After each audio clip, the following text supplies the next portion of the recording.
A very good evening to one and all present here. I'm Dhanya Koshi, HR Manager of Plant Fertility and Development Center, Trivandrum. So I'm dealing with the role of Human Resource Manager as a topic. I know it's evening and all of you all must be tired from the whole session. So I'll just give a brief of what we HR managers do. We all are from the hospital sector, so we all know how different our hospital sector is from other industries, but I would just like to highlight or pinpoint the points which actually make our hospital different from the other industry. First of all, hospitals are socially responsible. We know the main aim or mission of our hospitals is to provide healthcare to the patients and to provide for the betterment of the society. Then it's people-oriented. Human beings, human lives, and things are involved. So hospital is more people-oriented. It is not, we give importance to machineries, but moreover, people is given more importance. Then in a hospital, even though we have SOPs and even though we know how to handle situation, each and every situation is critical and life-threatening. For every patient, their case is important and they feel like they need to get the priority. So in hospital, we need to give personalized care to each and every person. Then in terms of capital investment, all of you all have already discussed. Hospital is a sector where the capital investment is really high, the maintenance cost as well as the running cost is very high.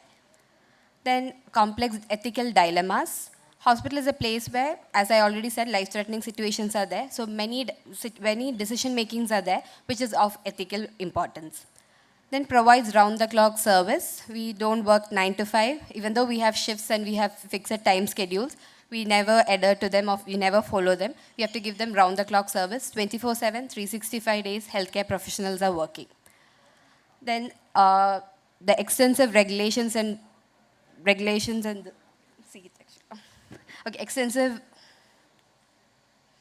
extensive regulations and oversight. As already discussed by everyone, there are a lot of rules and regulations given by the state government, the central government, and as well as many healthcare organizations. So we need to follow all those rules.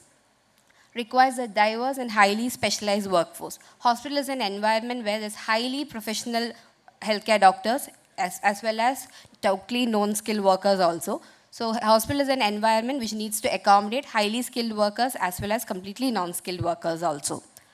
Then often have inelastic demand. When a patient comes to a hospital, we cannot treat them based on their economic status or their economic conditions. We need to provide service to them. And profound impact on public health and community well-being. Health, as just now the speaker was saying, healthcare is the future determines the future of a country. And better the healthcare provided, or better our healthcare facilities are, the country can also grow better. Okay, now the challenges faced in the hospital are managing employees and patient dissatisfaction. Each and every patient, when they go to a hospital, they want a hassle-free movement. From the time they make the appointment till they make the payment, they want it to be quick, they want it to be convenient, and they want to get a personalized care also. So for this, it is a difficult task because employees are not always suffice for this and employees are not always able to cater to this needs. Then shortage of talent. For small and medium hospitals, the cost of running a hospital itself is very high. So to every position, highly skilled workforce cannot be maintained. So only the key positions will be maintained by highly skilled. So it always leads to shortage of talent. And before Sridhar sir also said, we are already in a shortage of nurses. So there's always a shortage of talent. Then adaptation to new technology. The basic or the primitive methods which we are used to storing and recording the human data or patient data is not possible now, and we need to move to softwares and we need to adverse to new technologies, and adapting to new technologies and making the people get incorporated with them is a difficult task. Then battling against employee burnout. Stress is a occupational hazard, or stress is a thing every healthcare professional will be facing, and if this occupational hazard is not treated and is not identified at the right time, it will lead to employee burnout. Providing educate, training and development. This is something which is not only given at the time of when the employee enters an organization. During his life cycle or during his lifespan in the organization, he needs to be given training and he needs to be upskilled and up-leveraged for using the new technologies and new changes which takes place.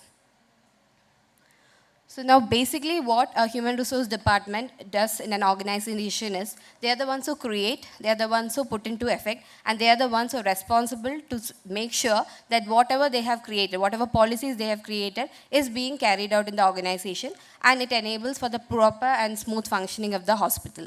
So human resource department usually integrates three things. One is the system, second is the policies, and the third is the management practices. So now let's see the roles and responsibilities of a HR manager.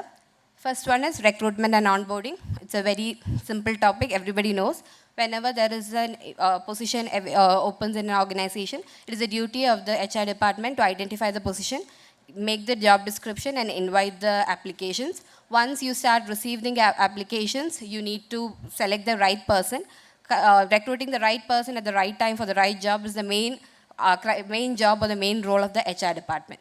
Then onboarding. Onboarding is also a very crucial point because what you get at the time of the onboarding, what an employee receives at the time of the onboarding makes him feel how many years he should stay in that organization or how well he can adapt to the organization. Then training and development. It's very important. Every day, every minute, new technologies, new innovations, new policies, new procedures are coming up.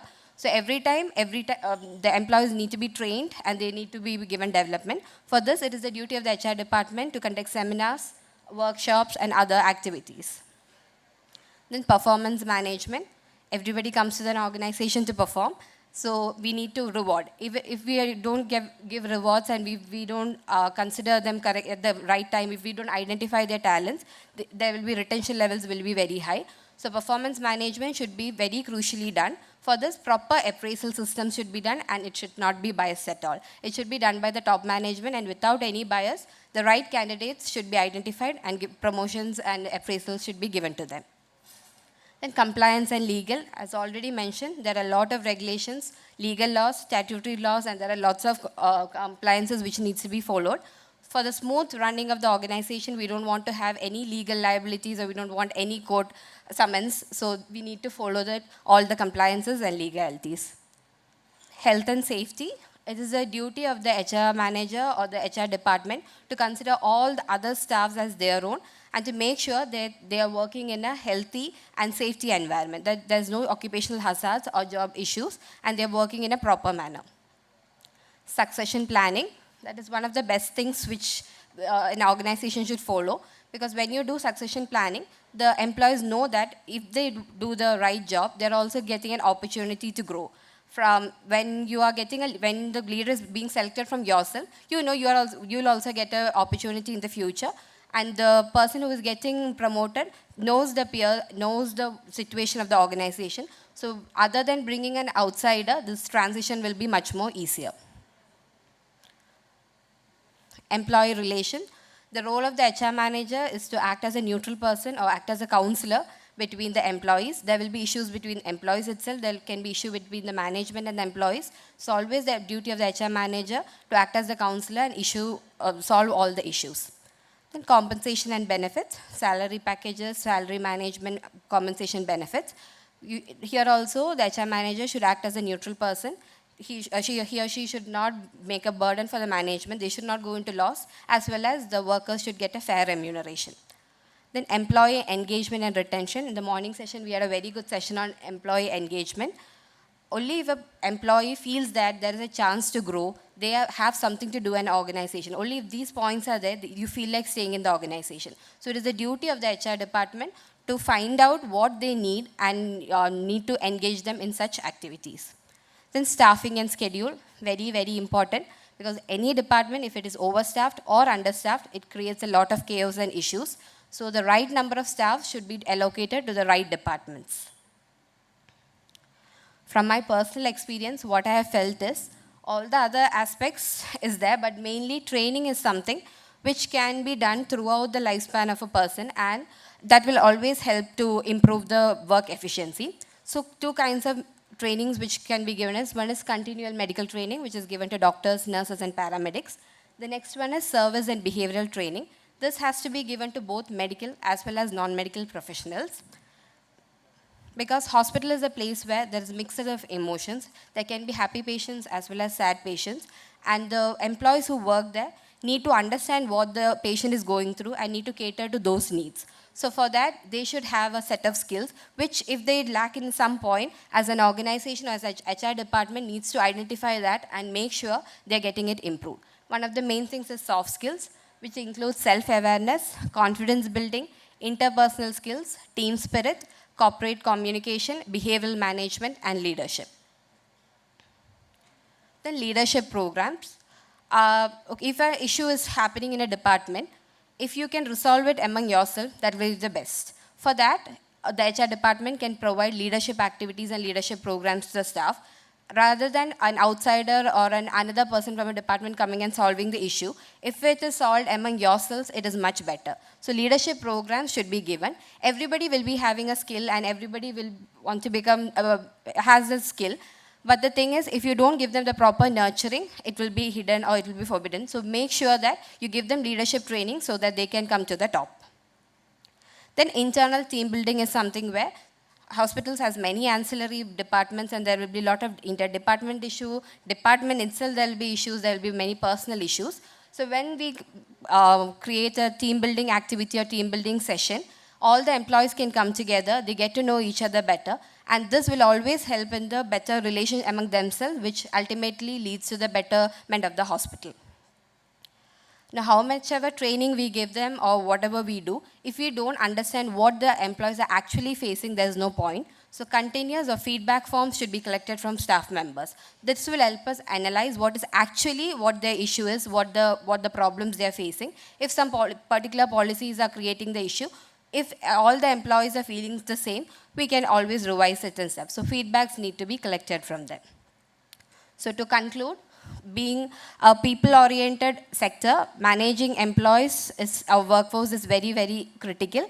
And it is very important to make sure that it should be so proper that there will be smooth functioning of both employees as well as the organization. Thank you.